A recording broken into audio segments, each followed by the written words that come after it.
generation where once people will achieve what they want, they feel they don't need it anymore. So you must keep a door open.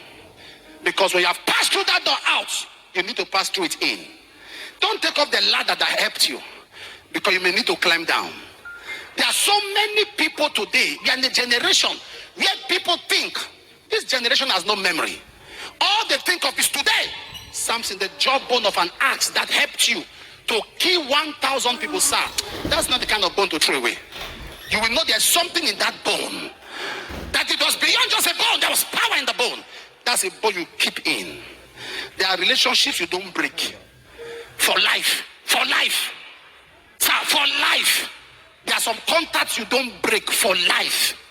There are some people that you owe thanks for life. There are some boss in your office, even if they mess up and they get you angry, sir, honor them for life. Because the times they came into your life was strategic. They gave you a platform, gave you a coloration. Am I talking to somebody right now? A generation that discards. The same man of God who dedicated your baby is the one you are fighting.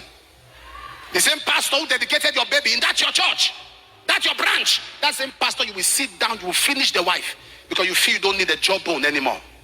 The same man that believed in you and carried you up is the man you have conspired with those that hate him to fight, because you believe you are done with the jawbone, you don't need it anymore. In the same place where grace came, grace kept you. Now you are blessed. You are not trying to ask us if tithing is scriptural. When you were broke, you didn't ask that question.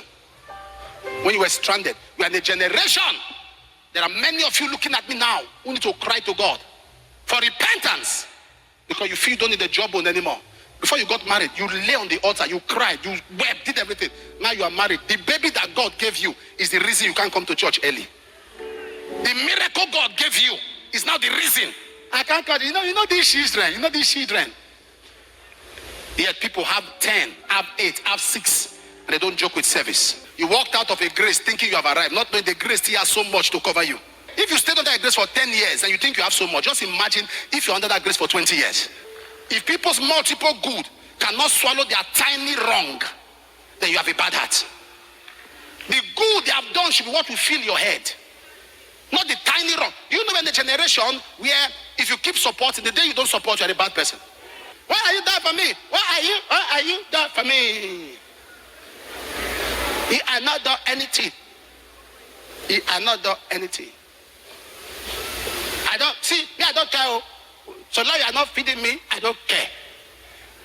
Anybody that you talk to me, I bullshit you, man.